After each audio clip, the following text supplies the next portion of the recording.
Sa lalawigan ng Bataan, nakibahagi ang 84th Infantry Battalion sa inilungsad na serbisyo caravan sa bayan ng Dinalupihan.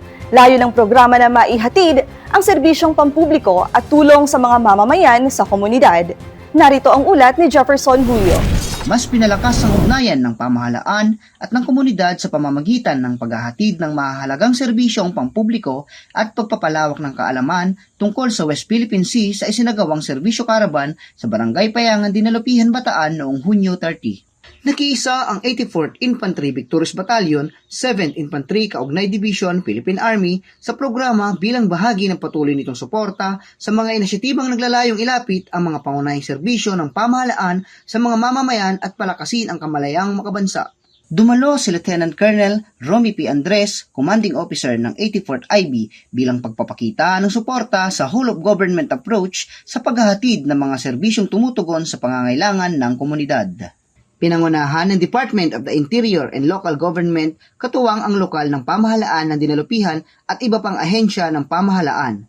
Ang serbisyo caravan ay nagbigay ng iba't ibang libreng serbisyo para sa mga residente ng Barangay Payangan.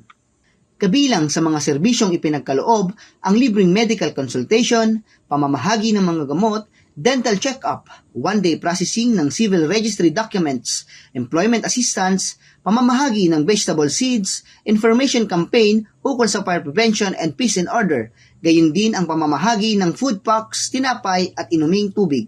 Bilang bahagi ng community support activities ng Philippine Army, nagkaloob din ang 84th IB ng libreng kupit para sa mga residente bilang karagdagang serbisyong naglalayong mapalapit ang hukbo sa mamamayan. Samantala, inilatag naman ng 84th Infantry Battalion ang West Philippine Sea Information Gallery kung saan tinalakay ang kahalagahan ng soberanya, maritime rights at pambansang seguridad.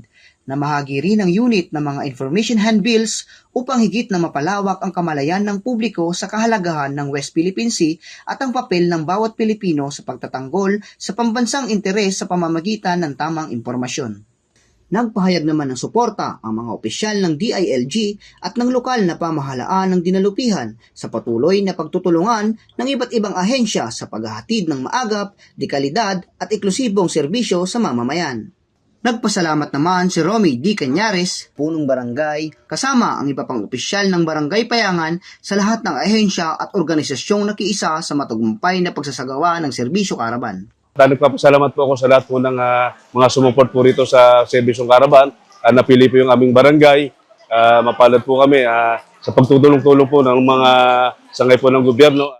Sa pamamagitan ng serbisyo caravan, muling pinatunayan ng Philippine Army at ng iba pang ahensya ng pamahalaan ang kanilang sama-samang adhikain na ilapit ang mahalagang serbisyo sa mga komunidad kasabay ng pagpapalakas ng kamalayang makabansa at pag-unawa ng publiko sa kahalagahan ng West Philippine Sea bilang bahagi ng soberanya at pambansang seguridad ng Pilipinas. Patunay ang inisyatibong ito na sa pamamagitan ng matatag na pagtutulungan ng pamahalaan, lokal na komunidad, at iba't ibang sektor, higit na napapalakas ang tiwala ng mamamayan na itataguyod ang kapayapaan at naihahatid ang serbisyong tunay na may malasakit.